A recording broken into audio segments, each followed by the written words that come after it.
Boa noite, irmãos. Que a paz de nosso Senhor Jesus Cristo esteja no coração de todos.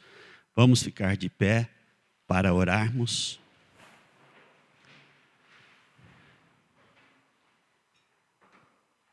Senhor Jesus, o teu povo, Senhor, está reunido neste dia para buscar as tuas bênçãos.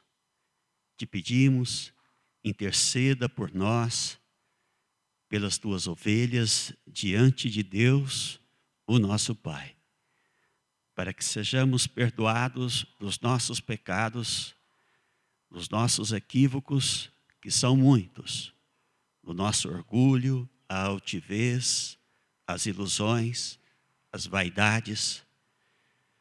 Ajude-nos, Senhor, a enxergar, Senhor, todas as coisas que são prejudiciais à nossa alma. Traga a palavra que esclarece, que traz entendimento e nos faz ver a vida de uma forma diferente, olhando para o futuro, para a vida eterna. Estamos sedentos e necessitados de tua palavra. Que ela seja anunciada com procedência, que o Espírito de Deus manifeste, Senhor, e nos traga a luz da verdade. Pai nosso que estais nos céus, santificado seja o vosso nome. Venha a nós o vosso reino, seja feita a vossa vontade, assim na terra como nos céus. O pão nosso de cada dia nos dai hoje, perdoai as nossas ofensas, assim como nós perdoamos a quem nos tem ofendido, e não nos deixeis cair em tentação, mas livrai-nos do mal. Amém. Os irmãos podem se sentar.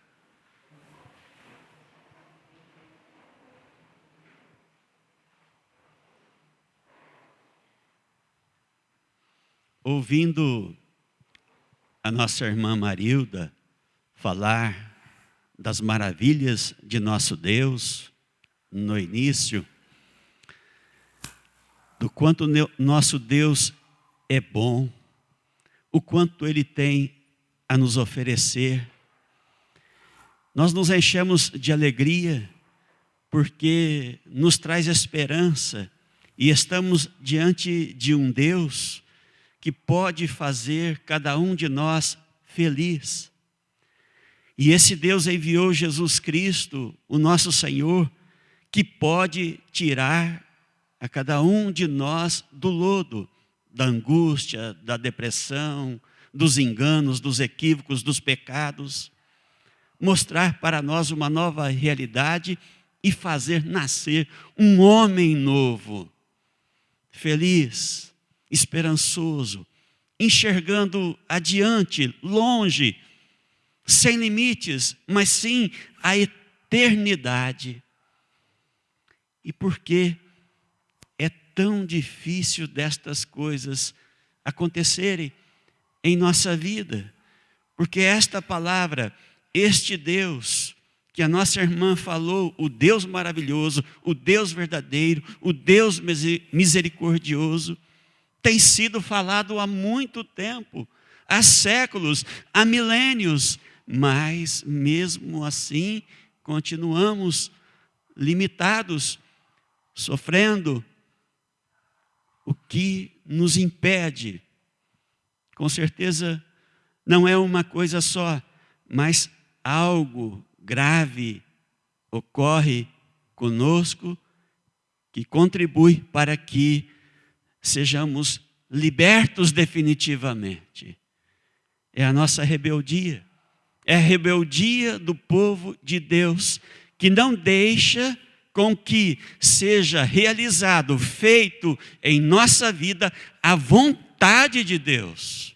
Porque a partir do momento que fizermos a vontade de Deus, haverá uma mudança, uma modificação, uma liberdade. Mas eu preciso fazer a vontade de Deus. E Jesus falou sobre isso, irmãos.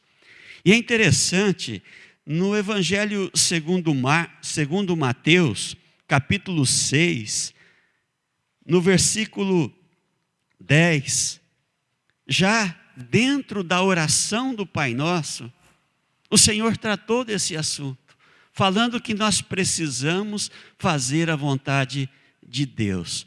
Olha, irmãos, a oração do Pai Nosso foi ensinada por Jesus. E nós sabemos, pela tradição até antes de Jesus Cristo, que uma oração é para ser feita sempre, todos os dias. Ou seja, todos os dias eu preciso me lembrar destas palavras. Não vamos ler a oração do Pai Nosso ensinada por Jesus inteira, porque o assunto é sobre a vontade, mas está aqui inserida na oração que devemos fazer todos os dias, e todos os dias nós vamos lembrar que precisa prevalecer a vontade de Deus.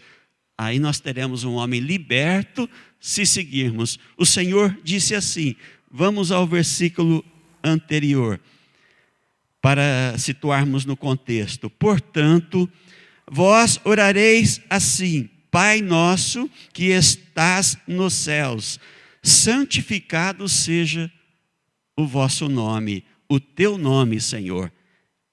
Venha o teu reino, que é um reino de justiça, paz, amor, não outro reino.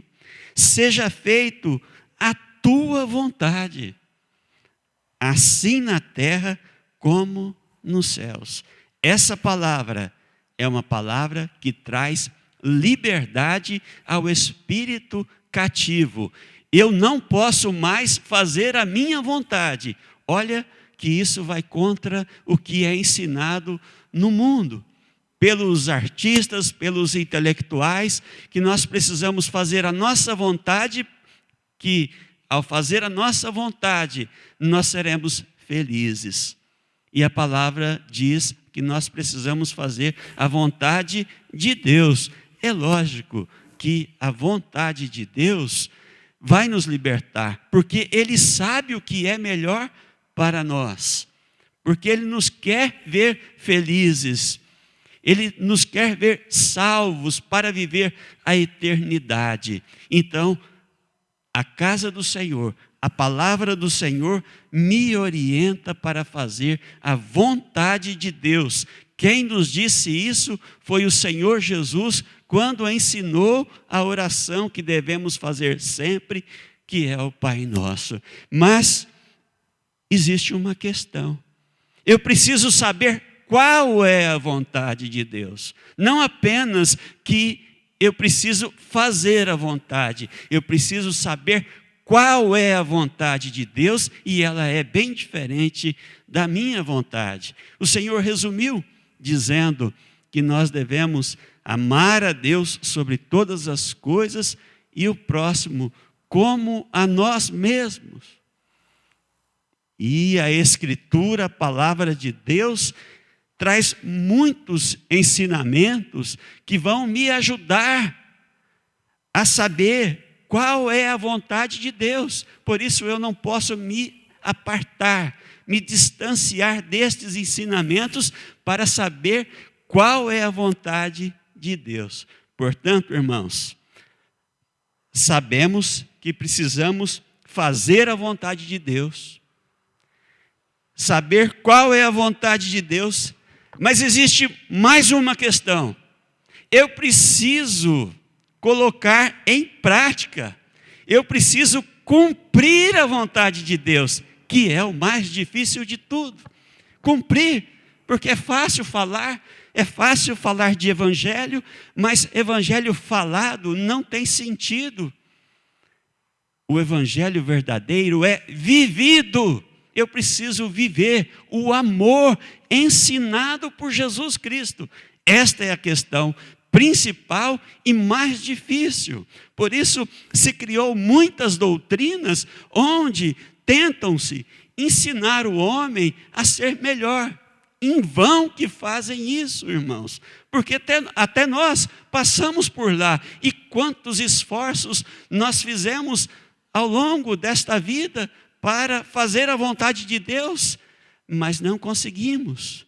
Porque, irmãos, nós dependemos para fazer a vontade de Deus de Jesus Cristo. Nós somos dependentes do Messias, do Salvador, do Filho, daquele que precisa estar em minha vida para eu fazer a vontade de Deus. Porque se eu tentar fazer a vontade de Deus altivo, me achando, com orgulho, eu não vou conseguir. Mas o Senhor pode me colocar diante de Deus, porque Ele é o Filho, Ele retém o amor do Pai, Ele comunica em mim este amor. A partir do momento que eu começo a ter um convívio com o Senhor Jesus, Ele comunica, não é meu, eu me torno diferente, eu passo a fazer a vontade de Deus por causa dele, de Cristo. Ele é o meu ajudador, Ele me tira da escuridão. Nós não podemos nos apartar deste ser, irmãos, porque Ele sim fez a vontade de Deus. Ele sim é muito diferente de nós. Nele não há individualismo, não há egoísmo, não há grandeza, altivez. Ele se fez pequeno, humilde, Ele se uniu a Deus e veio a este mundo para nos unir ao Pai. Sejamos fiéis ao Senhor, buscando todos os dias esta aproximação com o Filho. E assim, irmãos, naturalmente nós vamos cumprir a vontade de Deus, nos tornando pessoas melhores. E o amor de Deus estará em nossos corações. Que Ele possa abençoar o seu povo, que o povo de Deus desperte para as verdades do Senhor, deixando as suas ilusões e definitivamente, de agora para frente, esta relação com o Senhor Jesus seja bastante estreita. Amém, irmãos? Irmão.